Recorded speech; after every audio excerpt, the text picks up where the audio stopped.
ਅੱਜ ਮਿਤੀ 23 ਅਪ੍ਰੈਲ 2020 ਤੱਕ ਜ਼ਿਲ੍ਹਾ ਲੁਧਿਆਣਾ ਵਿਖੇ 1267 ਸੈਂਪਲਸ ਕਲੈਕਟ ਕੀਤੇ ਗਏ ਨੇ, ਜਿਹਦੇ ਵਿੱਚੋਂ 1160 ਸੈਂਪਲਾਂ ਦੀ ਰਿਪੋਰਟ ਸਾਨੂੰ ਪ੍ਰਾਪਤ ਹੋ ਚੁੱਕੀ ਹੈ। ਇਹਨਾਂ ਵਿੱਚੋਂ 19 ਕੇਸ ਜਿਹੜੇ ਹੈਗੇ ਉਹ ਪੋਜ਼ਿਟਿਵ ਪਾਏ ਗਏ ਨੇ, ਜਿਨ੍ਹਾਂ ਵਿੱਚੋਂ 16 ਜ਼ਿਲ੍ਹਾ ਲੁਧਿਆਣਾ ਨਾਲ ਸੰਬੰਧਿਤ ਨੇ ਤੇ 3 ਕੇਸ ਜਿਹੜੇ ਹੈਗੇ ਬਾਹਰਲੇ ਜ਼ਿਲ੍ਹਿਆਂ ਦੇ ਨਾਲ ਸੰਬੰਧਿਤ ਨੇ।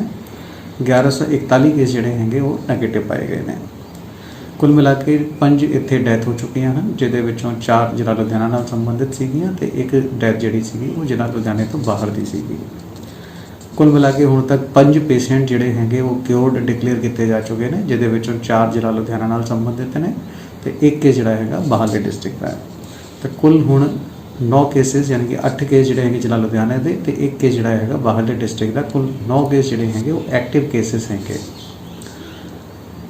अज भी एक पेशेंट जिहड़ा हैगा वो क्योर डिक्लेयर किया गया हैगा सिविल हॉस्पिटल तो सैकेंड नैगेटिव रिपोर्ट आने तो बाद उन्होंने डिस्चार्ज किया जा रहा है। उन्होंने उम्र जे आप वेखिए तो 70+ उन्होंने उम्र हैगी और उन्होंने भी कोविड नूं हराया हैगा। केवल और केवल कुछ चीज़ां जिहड़ियां असीं जे फॉलो कर लईए तो इस बीमारी दे नाल चंगी तरह आपां फाइट कर सकते हैं।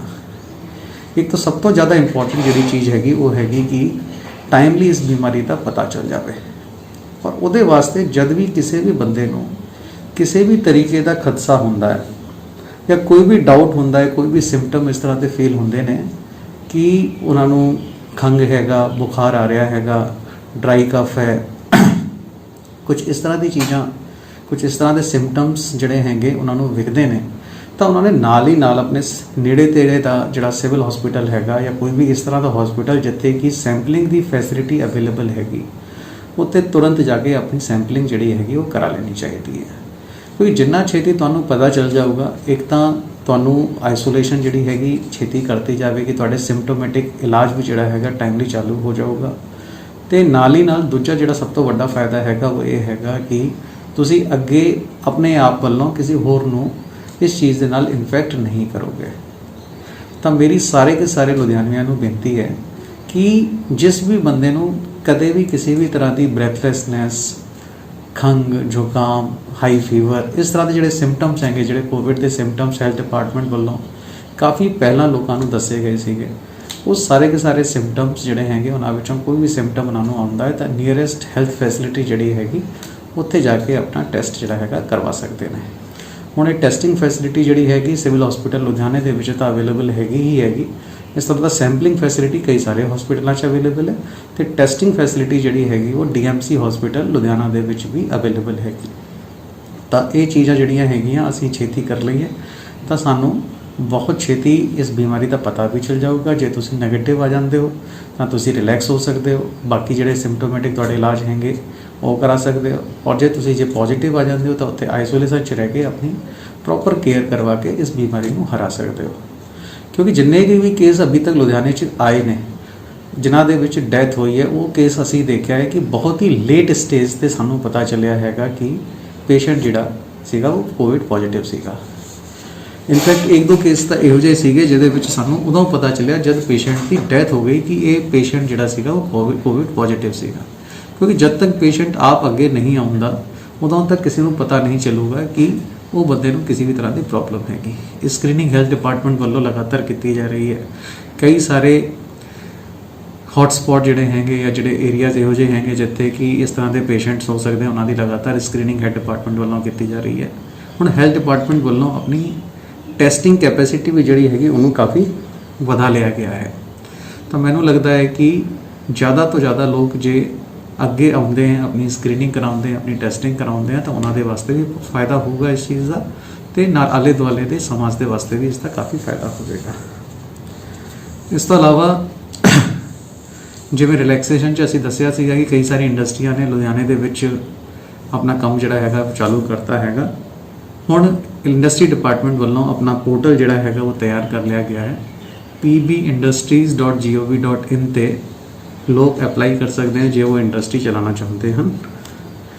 एक इंडस्ट्री वालियां नूं बहुत बड़ा कन्फ्यूजन सीगा कि जे उन्हां दी इंडस्ट्री दे विच कोई भी बंदा पॉजिटिव आ जाता है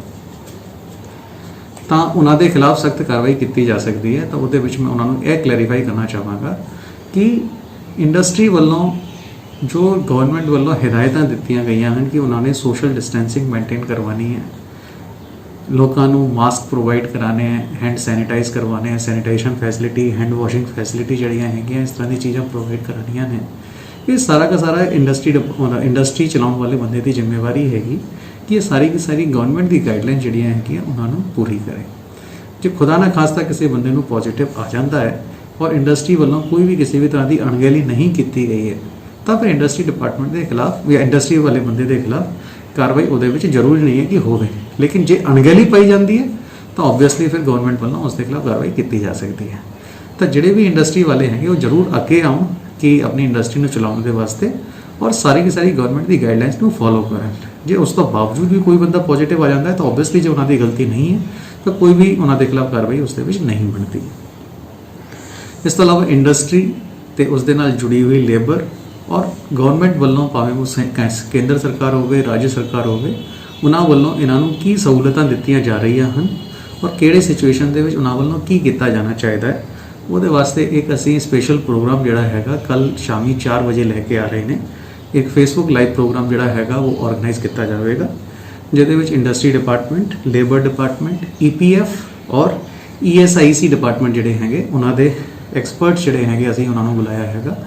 ਔਰ ਉਹਨਾਂ ਦੇ ਨਾਲ ਅਸੀਂ ਲਾਈਵ ਇੰਟਰੈਕਟ ਕਰਾਂਗੇ। ਲੋਕ ਆਪਣੇ ਕੁਐਸਚਨ ਜਿਹੜੇ ਹੈਗੇ ਇੰਡਸਟਰੀ ਨਾਲ ਸੰਬੰਧਿਤ, ਮਾਈਗ੍ਰੈਂਟ ਲੇਬਰ ਨਾਲ ਸੰਬੰਧਿਤ ਜਿਹੜੇ ਹੈਗੇ ਉਹ ਉੱਥੇ ਸਾਨੂੰ ਪੋਸਟ ਕਰ ਸਕਦੇ ਨੇ, ਜਿਨ੍ਹਾਂ ਦੇ ਅਸੀਂ ਉੱਥੇ ਮੌਕੇ ਤੇ ਜਵਾਬ ਦੇਵਾਂਗੇ। ਇਸ ਤੋਂ ਇਲਾਵਾ ਇੱਕ ਨਵਾਂ ਆਰਡੀਨੈਂਸ ਜਿਹੜਾ ਹੈਗਾ ਉਹ ਜਾਰੀ ਹੋਇਆ ਹੈ, ਕਿਉਂਕਿ ਕਈ ਸਾਰੀ ਥਾਵਾਂ ਤੇ ਇਸ ਤਰ੍ਹਾਂ ਦੀ ਸ਼ਿਕਾਇਤਾਂ ਆ ਰਹੀਆਂ ਸੀਗੀਆਂ ਕਿ ਬਹੁਤ ਸਾਰੇ ਹੈਲਥ ਵਰਕਰ ਜਾਂ ਡਾਕਟਰਸ ਵਗੈਰਾ ਦੀ ਟੀਮਾਂ ਜਿਹੜੀਆਂ ਹੈਗੀਆਂ ਜੋ ਕਿ ਲੋਕਾਂ ਦਾ ਇਲਾਜ ਕਰ ਰਹੀਆਂ ਹੈਗੀਆਂ ਉਹਨਾਂ ਦੇ ਉੱਤੇ ਅਟੈਕ ਹੋ ਰਹੇ ਸੀਗੇ, ਉਹਨਾਂ ਦੇ ਨਾਲ ਲੜਾਈ ਝਗੜੇ ਹੋ ਰਹੇ ਸੀਗੇ, ਉਹਨਾਂ ਨੂੰ ਇੰਜਰਡ ਕੀਤਾ ਜਾ ਰਿਹਾ ਸੀਗਾ। ਤਾਂ ਉਹਦੇ ਵਿੱਚ ਉਹਨਾਂ ਦੀ ਪ੍ਰੋਟੈਕਸ਼ਨ ਦੇ ਵਾਸਤੇ ਗਵਰਨਮੈਂਟ ਆਫ ਇੰਡੀਆ ਵੱਲੋਂ ਇੱਕ ਆਰਡੀਨੈਂਸ ਬਣਾਇਆ ਗਿਆ ਹੈ, ਜਿਸ ਦੀ ਕਾਪੀ ਸਾਨੂੰ ਹੁਣੀ ਪ੍ਰਾਪਤ ਹੋਈ ਹੈ। ਉਸ ਦੇ ਮੁਤਾਬਿਕ ਅਸੀਂ ਸਾਰਿਆਂ ਨੂੰ ਇਹ ਵਾਰਨ ਕਰਨਾ ਚਾਹੁੰਦੇ ਹਾਂ ਕਿ ਜੇ ਕੋਈ ਵੀ ਬੰਦਾ ਇੰਡਸਟਰੀ ਡਿਪਾਰਟਮੈਂਟ ਡਾਕਟਰਸ ਜਾਂ ਹੈਲਥ ਵਰਕਰਸ ਦੇ ਖਿਲਾਫ ਕੋਈ ਵੀ ਕਿਸੇ ਵੀ ਤਰ੍ਹਾਂ ਦੀ ਨਿਊਸੈਂਸ ਕਰਦਾ ਹੈ ਤਾਂ ਇਸ ਐਕਟ ਦੇ ਮੁਤਾਬਿਕ ਉਹਨਾਂ ਦੇ ਖਿਲਾਫ ਕਾਰਵਾਈ